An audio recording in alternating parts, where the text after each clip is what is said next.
Hello everyone, तो कैसे हो। आज हम एक्सप्लेन करने जा रहे हैं the eighth son are you kidding me का एपिसोड 9।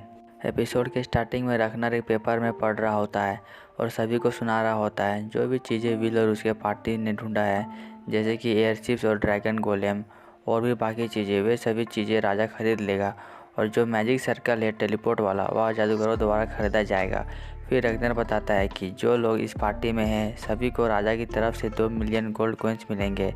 यह सुनकर सभी के होश उड़ जाते हैं, क्योंकि हर एक व्यक्ति को 2 मिलियन गोल्ड कॉइन्स मिलने वाले हैं और वह पैसा उन्हें इंस्टॉलमेंट के तौर पर दिया जाएगा और यह 20 साल तक चलेगा। सभी लोग चाय पी रहे होते हैं, तभी आर्मस्ट्रॉन्ग विल से पूछता है वह यहाँ से क्यों जाना चाहता है। विल बताता है कि उसे अभी बहुत सी जगह पर एडवेंचर करना है। फिर आर्मस्ट्रॉन्ग समझ जाता है और कहता है यह बात भी सही है कि तुम एक एडवेंचर हो और तुम्हें जाना भी चाहिए। फिर वह कहता है अगर तुम लोग चले जाओगे तो मैं अकेला रह जाऊंगा। आर्मस्ट्रॉन्ग का मानना था कि जो भी विल के बारे में झूठी अफवाह फैला रहा है वह उसे एक न एक दिन पकड़ लेगा। तब विल को पता चलता है कि सभी लोग विल को मरा हुआ मानते हैं। विल कहता है आखिरकार ये अफवाह फैला कौन रहा है और ये कैसे स्टार्ट हुआ। आर्मस्ट्रॉन्ग बताता है जो भी लोग फेमस होते हैं उनसे सभी लोग जलने लगते हैं, ठीक वैसा ही तुम्हारे साथ हो रहा है। फिर एरविन कहता है हमें भी परेशानी हो रही है क्योंकि हम विल के साथ रहते हैं। उसी कहती है चाहे जो भी हो हमें 2 मिलियन गोल्ड कॉइन्स मिल तो रहे हैं, और बताती है इतना पैसा उन्हें कभी भी नहीं मिलने वाला था, यह सब विल का देन है। फिर हमें पता चलता है कि एडवेंचर मैनुअल की तरफ देखा जाए तो जो भी पार्टी मेंबर्स है उन्हें रिवॉर्ड के तौर पर बहुत कम पैसे दिए जाते हैं, और यह अच्छा बात है कि वे लोग विल के साथ है इसलिए उन्हें ज़्यादा पैसा दिए गए। आर्मस्ट्रॉन्ग उनसे पूछता है चलो तुम्हें तो इतने सारे पैसे मिल गए लेकिन तुम उन्हें जमा कहाँ करोगे। फिर वे लोग विल की ओर इशारा करते हैं। तब विल कहता है मुझे नहीं चाहिए और मेरे पास इसे रखने के लिए जगह भी नहीं है। लीना एलिस से पूछती है तुम अपना पैसा कहाँ रखोगी। तब एलिस कहती है जो कुछ है सब विल का है। इस बात पर गौर करते हुए सभी लोग अपना पैसा विल पर जमा कर देते हैं, यानी 10 million gold coins. Scene change होता है, रगनर और उसके साथी को दिखाया जाता है। वे लोग रगनर से कहते हैं वह बंदा बच कैसे किया, और रगनर से कहते हैं क्या उन्हें फ्रस्ट्रेटेड फील नहीं हो रहा है। तब रगनर बताता है सब सही चल रहा है। फिर उसका एक साथी उससे कहता है असल में आपका प्लान क्या है। सीन चेंज होता है, एक लड़की को दिखाया जाता है जो कि अपना फेस छिपाई होती है। फिर वह बंदी वहां पहुंच जाती है जहां सभी लोग खाना खा रहे होते हैं। वह बंदी खिड़की के बाहर से झांकती है। फिर विल को एहसास होता है कि कोई उसे देख रहा है और यह बात अपने पार्टी के मेंबर से करता है। तब एरविन कहता है यह सब उसे इसलिए लग रहा है क्योंकि अफवाह फैला है कि वह मारा गया है और वे भी नहीं चाहते हैं कि विल के साथ कुछ बुरा हो। फिर लीना कहती है उन्हें कुछ ऐसा व्यक्ति की ज़रूरत है जो कि उनकी देख रेख कर सके और वह स्ट्रॉन्ग हो। तब लूसी कहती है हमें ऐसा व्यक्ति कहीं नहीं मिलने वाला। लीना बताती है वह भाले वाला आदमी जिसने टूर्नामेंट जीता था। फिर एरविन कहता है वह आदमी एक मर्चेंट फैमिली से बिलोंग करता है और उसके लिए फिनेंशियल अफेयर संभालना बच्चों का खेल है, और वे लोग डिसाइड करते हैं कि वे उसके पास जाएंगे। यह सुनकर विल को दर्द होता है। वे सभी लोग रोड्रिज के पास जाते हैं। वे उसके लिए केक ले जाते हैं और विल कहता है क्या तुम हमारे पार्टी में काम करना चाहोगे। यह सुनकर रोड्रिज खुशी के मारे रोने लगता है। तब लूसी लीना से कहती है क्या हमें इस बंदे को लेना चाहिए। लीना कहती है भला है यह बंदा थोड़ा अजीब है लेकिन काम का है।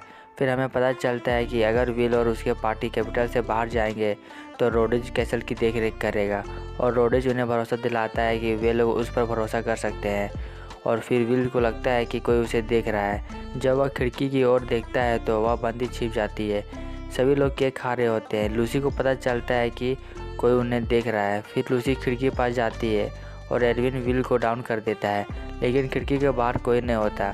तब रोड्रिज कहता है यह वही हो सकता है जो तुम्हारे बारे में झूठी अफवाह फैला रहा है, और रोड्रिज प्रॉमिस करता है कि वह उस व्यक्ति को ढूंढ निकालेगा। फिर विल बताता है पैलेस के लोगों को अभी तक पता नहीं चल पाया कि यह अफवाह कहाँ से फैला है और तुम उसे अकेले सर्च करोगे, यह कोई आसान बात नहीं है। तब रोड्रिज विल से कहता है आपके लिए यह जगह ठीक नहीं है, जितनी जल्दी हो सके इस जगह से आप निकल जाइए, क्योंकि वहाँ पर विल खतरे में पड़ सकता है। कहीं ना कहीं विल भी मन में चाह रहा था कि वहाँ से कैसे निकला जाए, और उसे रीज़न मिल गया। फिर हमें उस बंदी का फेस दिखाया जाता है जो कि विल को छिप छिप कर देखती थी। सीन चेंज होता है, वे लोग लैब में होते हैं। हमें पता चलता है कि यह लैब एंशिएंट जादूगरों द्वारा बनाया गया है। फिर उन्हें एक आदमी मिलता है। मैं बता दूं कि वह आदमी वही होता है जिसे विल ने वह मैजिक सर्कल यानी टेलीपोर्टेशन वाला सर्कल बेचा था। वह आदमी अपने बारे में बताता है कि उसका नाम लूकस है और वह यहाँ का हेड रिसर्चर है। विल उससे पूछता है मैंने सुना है कि आपके पास एक मैजिक सर्कल है जो कि किसी भी इमेजिनरी को फिजिकल कर देती है। लूकस बताता है यही वह मैजिक सर्कल है और बताता है कि जिसके पास ग्रेट मैजिक पावर है केवल वही ऐसा कर सकता है। तब एरविन कहता है पैंटी थीफ के लिए तो यह बहुत अच्छी चीज़ है। यह सुनते ही वे लोग उसे हाथ मार देते हैं। फिर एलिस कहती है आप हमें यह बता दो कि इसे कैसे इस्तेमाल किया जाए। विल उस सर्कल के अंदर जाता है। लूकर बताता है कि उसे किसी चीज़ के बारे में सोचना है, वो भी पूरा क्लियर। विल बोलता है तो यह काम ऐसे करता है, ठीक है। फिर विल इमेजिन करता है और जादू से वहाँ एक पैंटी आ जाती है। तब वह लेडी आती है और विल को एक पंच मारती है। इस बात से हमें यह पता चलता है कि यह पैंटी उस लेडी की होती है और विल ने उसे अपने जादू से निकाल लिया। फिर विल कहता है यह सब मेरी गलती नहीं है, यह सब एरविन की गलती है, क्योंकि उसी ने पैंटी थीफ के बारे में बात की थी और उसका ध्यान हट गया। तब एरविन उससे कहता है तुम मुझे दोष मत दो इसके लिए, और उसे बताता है जिस काम के लिए वह यहाँ आया है वह काम करो। इस बार विल क्लियर विजन करने लगता है और दूसरी ओर सभी लड़कियाँ अपना अपना पैंटी बचाने लगती है। खैर जो भी हो, इसके बाद विल इस मैजिक में सफल हो जाता है और वे लोग उस सामान को लैब के बाहर लाते हैं और जादू से घर चले जाते हैं। यह सब वह बंदी देख रही होती है और जैसे वह बंदी उसके पास जाती है वे लोग गायब हो जाते हैं। रोड्रिज को दिखाया जाता है, उसे रखनर पर शक होता है। इवनिंग का सीन दिखाया जाता है, वह लड़की वहाँ पर पहुँच जाती है। फिर लूसी को दिखाया जाता है, वह लीना से कहती है यहाँ पर तो ड्यूक भी आया है। तब लीना कहती है विल ने उसे बुलाया है। फिर हमें पता चलता है कि विल उन सभी को बुलाया है जिन्हें वह धन्यवाद करना चाहता था उसकी मदद के लिए। फिर विल और एलिस वहाँ आते हैं, वह अपने साथ कुछ ला रहे होते हैं और विल कहता है मैंने इसे अपने मैजिक से यहाँ लाया है और उसने मैजिक सर्कल का यूज़ किया है। फिर हमें पता चलता है कि उसने टूना लाया है और यह उसने नॉर्थ एरिया से पकड़ा है, लेकिन उन्हें पता नहीं होता है कि टूना को कैसे खाया जाए। तब विल उन्हें एक सॉस देता है और कहता है तुम लोग इसका यूज़ कर सकते हो, और हमें पता चलता है कि उस सॉस को बनाने में 3 साल लगे हैं। वहाँ पर सभी लोग होते हैं, विल के भाई से लेकर उसके मास्टर तक। वे सभी लोग टूना खाते हैं और उनको वह बहुत पसंद आता है। तब विल कहता है जितना हो सके उतना खाओ क्योंकि उसके पास और भी है। रोड्रिज विल से कहता है जो यह अफवाह फैला रहा है वह और कोई नहीं रखनर है। फिर वह बताता है कि जो इस पार्टी में आया है वह रखनर का बड़ा भाई है और वे लोग बस विल का इस्तेमाल कर रहे हैं क्योंकि उन्हें पता है कि विल और उसके भाई में अनबन है। विल कहता है वे लोग ऐसा नहीं कर सकते। तब रोड्रिज उसे बताता है कि उन्होंने एक मैसेंजर को उसके घर भेजा है यह सब बताने के लिए, लेकिन यह सब विल को समझ में नहीं आ रहा होता है। तब वह बताता है कि अगर सही में तुम मारे जाते तो तुम्हारी जगह कुर्द का बेटा लेगा और सभी चीज़ें उसे मिलती। विल को यह बिलीव ही नहीं हो रहा होता है कि वे लोग उसके फैमिली को भी इन्वॉल्व कर दिए और रोड्रिज से पूछता है अब उसे क्या करना चाहिए। रोड्रिज बताता है विल को चिंता करने की कोई ज़रूरत नहीं है क्योंकि रोड्रिज ने अपना जाल फेंक दिया है। फिर हमें रखनर को दिखाया जाता है, उसका एक साथी उससे कहता है सब लोग उसके बारे में बात कर रहे हैं और बात यह है कि रखनर ने देखा है विल को गुफा में मरते हुए। यह सुनकर रखनर भी परेशान हो जाता है। फिर हमें विल को दिखाया जाता है, वह रोड्रिज से पूछता है तुमने झूठी अफवाह क्यों फैलाई। तब वह बताता है उसका मानना है कि एक अफवाह को हराने के लिए अफवाह ही फैलाना पड़ता है। विल कहता है इस झूठी अफवाह से कोई प्रॉब्लम तो नहीं हो सकती। तब रोड्रिज बताता है कोई दिक्कत नहीं होगी। विल कहता है तुमने अच्छा काम किया और इससे यह पता चलेगा कि असली कल्प्रिट कौन है। फिर हमें पता चलता है कि रोड्रिज को रखनर से यह उम्मीद नहीं थी क्योंकि रखनर उसका फादर होता है।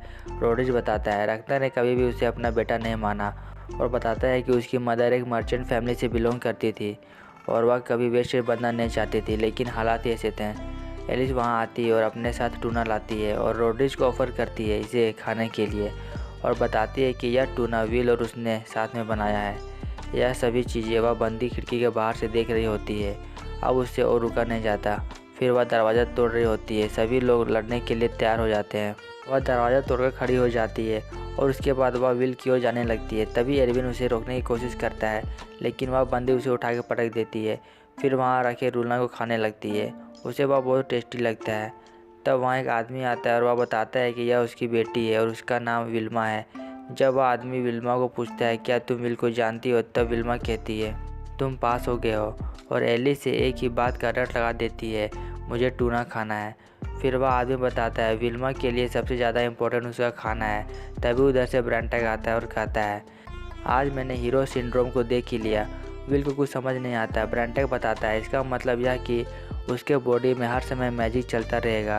फिर विल्मा एक बड़ा सा टूना लाती है और उसे अपने हाथों से फाड़ देती है। यह देखकर सभी लोग हैरान हो जाते हैं। तब ब्रांटक बताता है और उसके पास मॉन्स्टर के जैसा स्ट्रेंथ होता है। फिर हमें पता चलता है कि विल्मा का मैजिक हर समय चलता रहता है और उसे बनाए रखने के लिए उसे बहुत सारा खाना खाना पड़ता है और इसका यह मतलब है कि उसे रखना बहुत कॉस्टली पड़ेगा। फिर वह आदमी अपनी बेटी को विल के हाथों सौंप देता है और उससे कहता है, अगर तुम चाहो तो तुम इसे शादी कर सकती हो। फिर वह आदमी ड्यूक से कहता है, क्या ये सही हो रहा है? विल को कुछ समझ नहीं आता। ड्यूक उस आदमी से कहता है, आपको यह खबर कहाँ से मिला? वह आदमी बताता है, उसके पास सोर्स का कमी नहीं है। सीन चेंज होता है। विल के भाई को दिखाया जाता है। रखनर का आदमी उसे एक लेटर देता है जिसमें लिखा होता है कि विल मारा गया और अगर विल मारा जाए तो विल का सारा प्रॉपर्टी उसके बेटे का हो जाएगा, यानी अमाली के बेटे का। फिर उसका भाई खिड़की के बाहर देखता है तो विल और उसके पार्टी वहाँ खड़े होते हैं और यह एपिसोड यहीं पे ख़त्म हो जाता है। नेक्स्ट एपिसोड के लिए अभी सब्सक्राइब करें। मिलते हैं नेक्स्ट एपिसोड में।